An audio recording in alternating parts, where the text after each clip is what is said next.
बांग्लादेश में एक और हिंदू युवक की हत्या कर दी गई है। ये बांग्लादेश से बड़ी खबर सामने आ रही है। पेट्रोल पंप के हिंदू कर्मचारी की हत्या कर दी गई। बीएनपी के नेताओं पर हिंदू युवक को कुचलने का आरोप लगा है। बांग्लादेश में एक महीने में 9 हिंदुओं की हत्या की गई है। तो बड़ी खबर सामने आ रही है। देखिए, जहां एक तरफ 12 फरवरी को चुनाव होने हैं, उसके पहले हिंसा जो है वो बढ़ती चली जा रही है और एक और हिंदू कर्मचारी की हत्या का मामला सामने आ रहा है। बांग्लादेश में दीपू दास की हत्या पहले की गई और उसके बाद फिर एक एक करके 8 हिंदू लोगों की हत्या का मामला सामने आया है, जो रिपोर्ट किया गया है। और अब एक और हिंदू शख्स की मौत का मामला सामने आ रहा है। बांग्लादेश में एक हिंदू युवक की हत्या कर दी गई।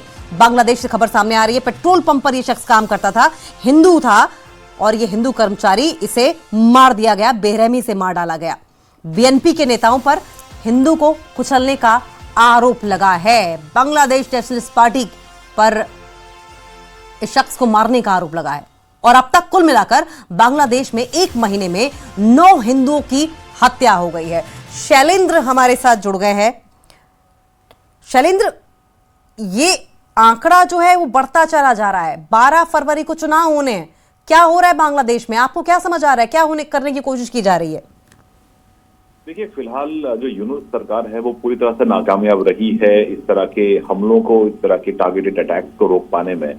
और हमने ये भी देखा है कि हाल फिलहाल में जो वहां पर अल्पसंख्यक समुदाय के जो प्रतिनिधि हैं, उन्होंने तारिक रहमान से भी मुलाकात की थी, क्योंकि इस तरह की जो घटनाएं वो थम नहीं रही हैं। और एक हाल ही में जो बांग्लादेश की ह्यूमन राइट्स कमेटी की एक रिपोर्ट में ये साफ किया गया है कि पिछले 7 महीनों में 116 से ज्यादा अल्पसंख्यक समुदाय के लोगों को निशाना बनाया गया है। उसका सबसे बड़ा कारण ये है कि कोई ठोस कार्रवाई पुलिस की तरफ से या प्रशासन की तरफ से या जांच या कार्रवाई जो है सरकार की तरफ से नहीं हो रही है। यही वजह है कि ऐसे हमलों को रोक पाने में फिलहाल यूनुस सरकार नाकामयाब है। माना यह जा रहा है कि जब वहां पर चुनाव होंगे, चुनाव होने से पहले तक इस तरह के हमले हर बार अल्पसंख्यक समुदायों पर होते हैं, खासतौर से हिंदुओं को निशाना बनाया जाता है। लेकिन चुनाव होने के बाद जब वहां पर सरकार बदलती है, उसके बाद देखना ये होगा कि अगर वहां पर जो नई सरकार चुन के आती है, अगर वो इस तरह के हमलों को रोकने में कामयाब हो पाती है। लेकिन फिलहाल यूनुस सरकार पूरी तरह से इसमें फेल होती नजर आ रही है।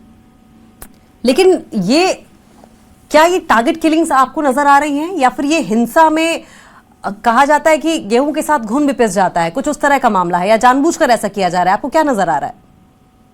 देखिए, अगर हम आंकड़ों की बात करें तो ये पिछले कुछ समय के अंदर लगातार ये हिंसा बढ़ती चली गई है। जब से खासतौर से उस्मान हादी की मौत की खबर सामने आई थी और उसके बाद से लगातार ये सिर्फ एक जिले की बात नहीं है, लगभग जितने प्रोविंसेस बांग्लादेश में है वहां पर लगातार इस तरह के हर जिले से ऐसी खबरें आ रही हैं। और कुछ ऐसे भी जिले हैं जहां पर मल्टीपल ऐसे घटनाएं सामने आई है। लेकिन जो ताजा मामला है जिसकी हम बात कर रहे हैं, वहां पर एक मिठाई के मालिक की हत्या कर दी गई और स्वपन मियां करके एक शख्स है, उनके बेटे और उनकी पत्नी ने मिलकर जो है उनको मौत के घाट उतारा है। जो दुकान के मालिक लिटन चंद्र घोष थे, किसी बात से अनबन हुई थी, जिसके बाद इन तीनों ने मिलकर उनकी हत्या कर दी। लेकिन इसमें बड़ा सवाल यह है कि हर बार हिंदू को ही निशाना बनाया क्यों जाता है?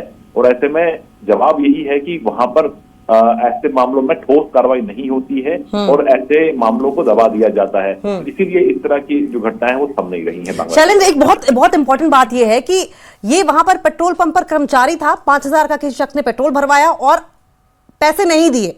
सोचिए, इतनी छोटी सी बात थी, ये शख्स तो अपना काम कर रहा था, पैसे मांगने पर हत्या कर दी गई।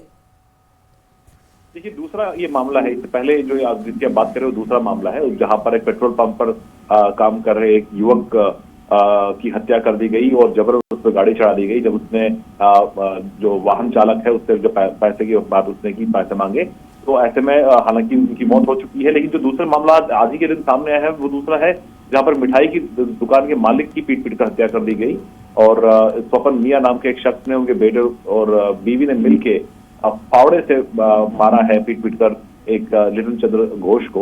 तो ये मामले कहीं ना कहीं इक्का दुक्का मामले नहीं है, पूरे बांग्लादेश में इस तरह की घटनाएं लगातार हो रही है और भारत भी इस बात को लेकर अपनी चिंता जाहिर कर चुका है, क्योंकि बांग्लादेश सरकार की जिम्मेदारी है कि वो अल्पसंख्यक समुदाय की सुरक्षा और उनके वेलफेयर के लिए कदम उठाए। ठीक है शैलेंद्र, बहुत बहुत शुक्रिया आपका। आप नजर बनाए रखें, आगे भी इस पर आपसे अपडेट लेते रहेंगे।